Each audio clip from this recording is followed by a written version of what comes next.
वैशाख 1 गते ग्रामीण पर्यटन घलेगाउँ जाऊ। खेल पर्यटन प्रवर्धन सँगै राष्ट्रव्यापी फुटबल प्रतियोगितामा रमाऊ।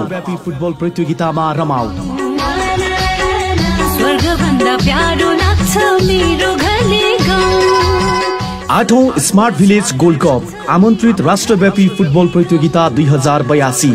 ग्रामीण पर्यटनले विश्व चर्चित लमजुङको घलेगाउँ संसारभरि नै आफ्नो बेग्लै पहिचान, प्राकृतिक सौन्दर्यता र संस्कृतिले धनी घलेगाउँ खेल मार्फत पनि नेपालमा एउटा फरक पहिचान र परिचयको खोजी गर्दै लमजुङकै एकमात्र राष्ट्रिय तथा अन्तर्राष्ट्रिय क्लबहरूको सहभागितामा सञ्चालन गरिने 8औं स्मार्ट भिलेज गोल्ड कप आमन्त्रित राष्ट्रव्यापी फुटबल प्रतियोगिता 2082 सँगै सुखी गाउँ घलेगाउँ ग्रामीण पर्यटनको रजत जयन्तीको अवसरमा राष्ट्रिय ख्याति प्राप्त कलाकारहरूद्वारा सांगीतिक कार्यक्रम, तमु कला र संस्कृति संरक्षणसँग जोडिएको विभिन्न सांस्कृतिक कार्यक्रमहरू हुने भएकोले यसपालिको नयाँ वर्ष घलेगाउँमा राष्ट्रिय तथा अन्तर्राष्ट्रिय क्लबहरूको सहभागितामा प्रतिस्पर्धात्मक खेल र ग्रामीण पर्यटन रजत जयन्तीमा सहभागी भइदिनु हुन हार्दिक अनुरोध गर्दछौं।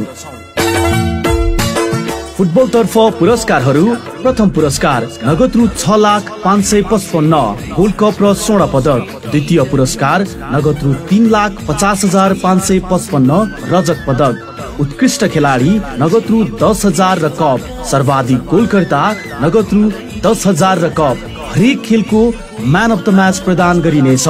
साथै आमन्त्रित सहभागी टिमलाई खाना र बस्नको व्यवस्था आयोजकले गर्नेछ।